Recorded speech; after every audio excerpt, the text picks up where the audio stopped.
បងប្អូនមានដឹងថាពេលខ្លះបងប្អូនពេលខ្លួននេះបងបើកទូរស័ព្ទបងប្អូនជប់ហើយបងប្អូនចុះពីលើឡានដែលអត់បានហុញអត់លេងទៅពេលនោះឡានវានឹងទៅមុខបងប្អូនបាទអញ្ចឹងកន្លែងនេះគឺជាចំណុចមួយដែលគាត់គ្នាអង្គបាទអញ្ចឹងហើយបងចុះហ្មងទៅបងបាទនេះដល់បងប្អូននៅពេលដែលគាត់ទៅមុខឈប់ឡើងវាទៅមុខហើយអញ្ចឹងបងធ្ងន់ត្រូវធ្វើម៉េចបងប្អូនបាទសួស្តីបងប្អូនអរគ្នាបងប្អូនថ្ងៃនេះខ្ញុំនឹងឃើញចង់ចេញវីដេអូមួយជូនទៅដល់បងប្អូនទាំងអស់គ្នាដែលកំពុងតែប្រើប្រាស់រថយន្ត Ford ទាំងអស់គ្នាបងប្អូនបាទព្រោះដោយសារវីដេអូនេះខ្ញុំគិតថាវាល្អដើម្បីចែករំលែកទៅបងប្អូនបាទតាក់ទងជាមួយនឹងផលិតភាពរបស់បងប្អូនក្នុងការប្រើប្រាស់ឡានប្រចាំថ្ងៃអញ្ចឹងបងប្អូនបាទបងប្អូនមានដឹងថាពេលខ្លះបងប្អូនភ្លេចខ្លួនទេបងប្អូនប្រើប្រាស់ឡានប្រចាំថ្ងៃខ្ញុំគាត់ថាបងប្អូនមួយចំនួនគឺនឹងជួបរឿងអស់ហ្នឹងហើយបងប្អូនបាទនៅពេលដែលបងប្អូនកំពុងតែប្រើប្រាស់រថយន្តណាបងប្អូនបាទកំពុងបើកទូរស័ព្ទបងប្អូនជប់ហើយបងប្អូនចុះពីលើឡានដែលអត់បានហុញប្រអប់លេងទៅពេលនោះឡានវានឹងទៅមុខបងប្អូនបាទព្រោះបងប្អូនខ្លះគាត់អត់បានដាក់ខ្សែក្រវ៉ាត់មកពីមុខទេអញ្ចឹងបងប្អូនគាត់ដាក់ខ្សែក្រវ៉ាត់ទៅពីក្រោយបាទហើយគាត់ទាញខ្សែក្រវ៉ាត់យកមកពាក់តែពីមុខនេះបងប្អូនអញ្ចឹងនៅពេលដែលឈប់លើកតែខ្សែក្រវ៉ាត់ចុះពីលើឡានភ្លេចដាក់មកពេលអញ្ចឹងកន្លែងនេះគឺជាចំណុចមួយដែលគាត់ខ្នាក់បងប្អូនបាទអញ្ចឹងខ្ញុំនឹងស្រាវជ្រាវជូនបងប្អូនខ្ញុំនឹងប្រាប់បងប្អូនថាយើងគួរតែរកវិធីអីបាទធ្វើវិធីអីដើម្បីបង្ការកុំឲ្យមានគ្រោះថ្នាក់ដល់អ្នកដទៃក៏ដូចជាគ្រោះថ្នាក់ដល់អ្នកដែលកំពុងនៅក្នុងឡានទាំងអស់គ្នាអញ្ចឹងបងប្អូនអញ្ចឹងមកមើលខ្ញុំបងប្អូនបងប្អូនឥឡូវខ្ញុំកំពុងតែនៅក្នុងឡាន Ranger Sport បងប្អូនបាទម៉ាស៊ីន6បាទដែលប្រើប្រអប់លើ e-shifter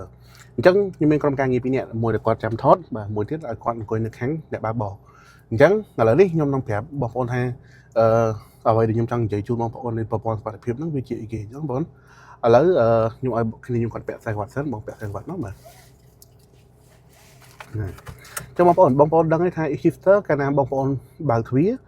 វានឹងអូតូម៉ាទិករត់មកទៅបើសិនជាបងប្អូននៅដេកហើយបើសិនជាបងប្អូនបើកទ្វារអត់ដោះខ្សែក្រវ៉ាត់វាអត់រត់មកទេតែបើបងប្អូនដោះខ្សែក្រវ៉ាត់បើកទ្វារវារត់ទៅពេលអូតូម៉ាទិកឬក៏បងប្អូនជួយបលត់វានឹងរត់ទៅពេលអូតូម៉ាទិកបាទនេះគឺជាការដំណើរការសុវត្ថិភាពរបស់ e-shifter អញ្ចឹងបងប្អូនប៉ុន្តែសម្រាប់ប្រអប់លេខធម្មតាបាទដែលហៅប្រអប់លេខខ្ពស់ណាបងប្អូនបាទអញ្ចឹងប្រអប់លេខខ្ពស់បើសិនជាបងប្អូនចុះពីលើឡាននេះអត់បានដាក់ទៅពេលនេះអញ្ចឹងវាមានបញ្ហាដូចម្ដេចហើយយើងបង្ការធ្វើម៉េចកុំឲ្យវាទៅបុកជាមួយនឹងឡានខាងមុខអញ្ចឹងខ្ញុំឧទាហរណ៍ថាខ្ញុំក៏ដាក់លេខម៉ូដេបងដាក់ម៉ូដេមកបាទ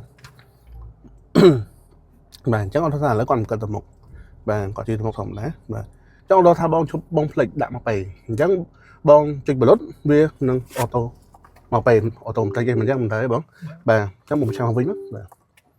បងចង់5ឆាំវិញបាទអញ្ចឹងមួយទៀតបើករណីថាបងចង់5មកបងបាទបានករណីថាបងនៅដេកបាទបងនៅដេកហើយបងចុះពីលើឡានដោយអត់បានបលុតទេបាទឬក៏បងចុះទៅណាផ្លែតអញ្ចឹងណាអញ្ចឹងបើសិនជាបងដោះខ្សែក្រវ៉ាត់បងបើកទ្វារគឺវាអូតូម៉ាទិកមកពេលដូចគ្នាអញ្ចឹងនេះការដំណើរការប្រភេទ electronic បាទគេហៅ e-shifter ប៉ុន្តែខ្ញុំចង់និយាយនេះគឺនិយាយទៅតជាមួយនឹងប្រអប់លេខខ្ពស់មួយទៀតបងប្អូនបាទព្រោះបងប្អូនជំនាន់ហ្នឹងគឺគាត់ប្រើប្រអប់លេខខ្ពស់អញ្ចឹងវិធីបង្ការមួយកុំឲ្យមានគ្រោះថ្នាក់ព្រោះខ្ញុំឃើញបងប្អូនមួយចំនួនគាត់ពាក់ខ្សែក្រវ៉ាត់បាទគាត់អត់ពាក់ពីមុខទេបាទគាត់ឈៀងបាទបងទាញនោះបាទឈៀងដាក់ពីក្រោយបងប្អូនបាទ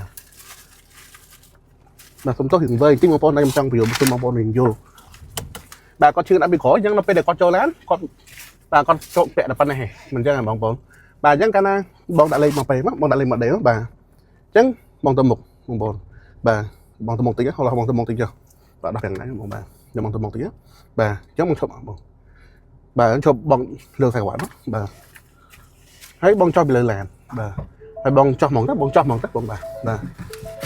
នេះដល់បងប្អូននៅពេលដែលគាត់ទៅមុខឈប់ឡើងទៅមុខហើយអញ្ចឹងបងធ្ងន់ត្រូវធ្វើម៉េចបងប្អូនទៅទាញប្រាំងដៃនេះឲ្យជាប់